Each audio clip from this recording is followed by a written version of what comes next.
in the moment part of our lives rather than dealing with in the past and what we should have done and who's holding us back and blaming people for our unhappy childhoods and all that kind of stuff. That's easy to do. Yeah. A lot of people are stuck right there where they're still pissed off about it or sad or mad or, and the whole, I always see the poster that comes up that says it's never too late to have a happy childhood. Mm-hmm. It's not. And remember, this is about just understanding that,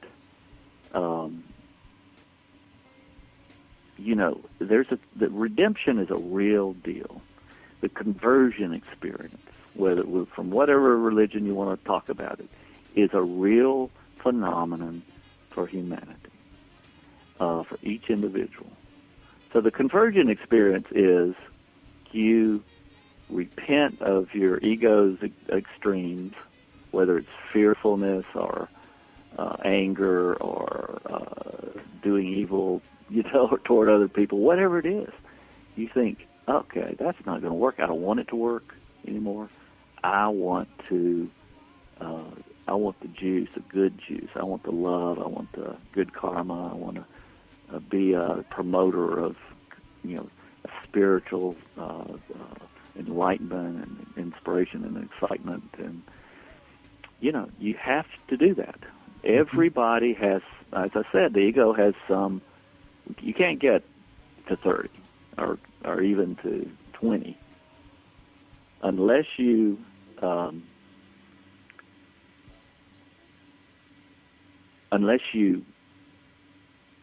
rein in the ego, and that's just a method built into human culture for history, all through history. Mm-hmm. You gotta do something. Leonard Cohen has a song essentially based on him, but he always is dealing with the doomsday aspect of life. But it's the line goes, repent. I wonder what they meant when they said repent. Well, we're figuring out what they really meant when they said repent. Mm-hmm. I believe, and he, what an artist. Great fan of that man. But anyway, he's just part of this. He's had a spiritual renaissance in his last album. These folks are fans Leonard Cohen. It's just it's symbolic of what's happening in the culture. Now, James, what about people that have really been stung? I mean, I'm really stung, abused, or if they're perpetrators, or if they're done horrible things, if they've killed other people. What about these people? I mean, clearing the past and preparing for the future. I mean, how would you talk to these individuals? You got to. Here I am. Think of the religious terms and ask yourself, wonder what they meant. You got to be born again. You got to be. You can be handed a clean slate. Everybody is redeemable. There's no life that's so bad that you can't snap out of it in a moment. There's no, pain and harm and torture that you've endured that won't go away if you step into the miracle universe. Mm-hmm. So this is not just for people that have had good childhoods. This is for people, maybe especially for people where life has always been a problem. Doing life. How do we do life after what I've experienced?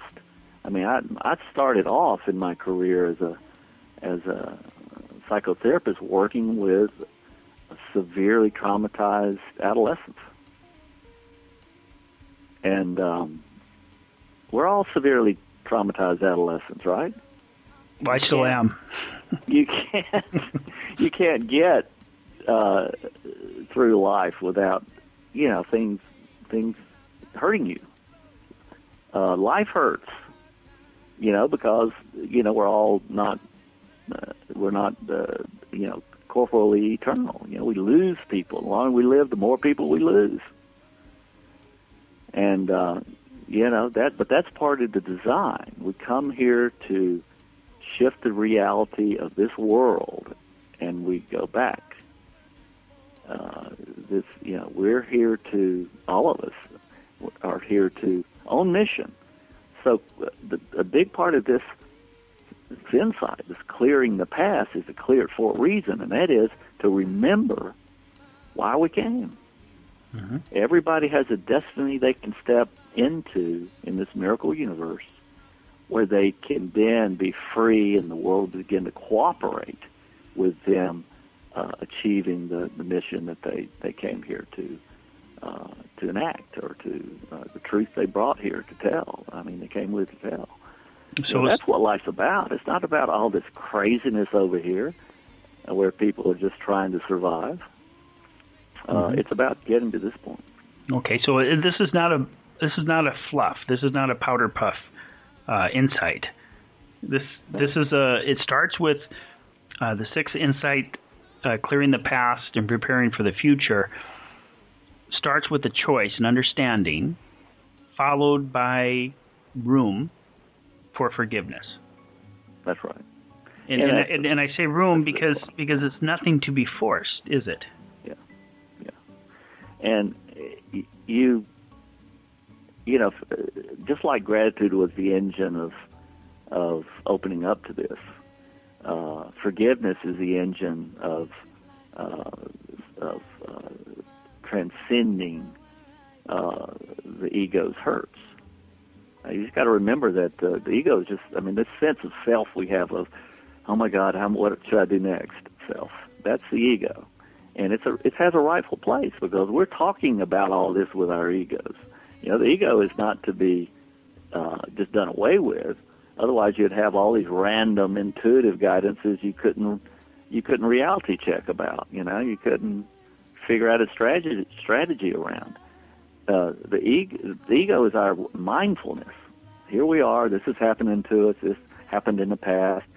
This is what we want to do in the future. This the way we talk to ourselves. That's the left brain, and that shouldn't go away. It should just heal and yield some of the mind to our guidance that comes in.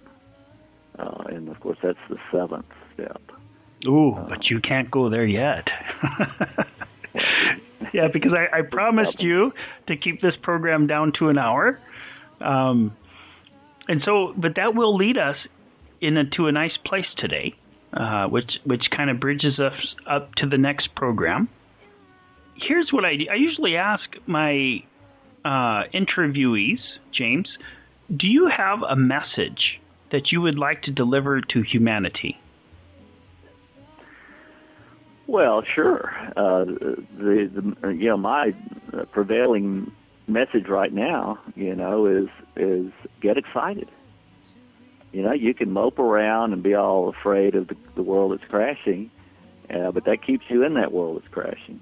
Get excited about moving into this spiritual reality. This spiritual way of life. I jumping up and down, all the time. Because I'm so excited about the fact that we know now, it's all in. There are only 12 of these awakenings that we can integrate to know how to fully participate in spiritual, in spirituality. We know how to do it now. It's all come in finally. Beat our heads together to try to get a consensus forming how to practice a spirituality that will transform and enliven and energize one's life. It's our destiny. It's the way our brains are designed. We're just finally figuring out how to allow it to happen. So my message is it's the time to get excited, not bummed out, because out of this sort of crash of the greed world and the manipulation world is coming a new miracle universe that we can participate in. And yes, that's very, very exciting to me. Okay, humanity, you heard James Redfield. Message to you, it's time to get excited about your spirituality. James Redfield, thank you for joining us today on Authenticity Radio. I enjoyed it very much. Me too. This is Slade Suter. Until next time, be authentic, be true. We'll continue with the 7 through 12 insights. And be free.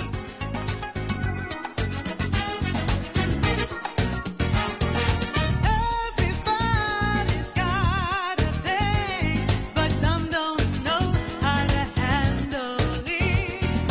Always read. You have been listening to Slade Suter Live on Authenticity Radio. If you would like a workshop or seminar from Slade, go to www.authenticityradio.com. The show may be over, but honesty should never stop. Until next time, be yourself. Come on! This is Authenticity Radio. It's dynamite. Authenticity Radio with Slade Suter.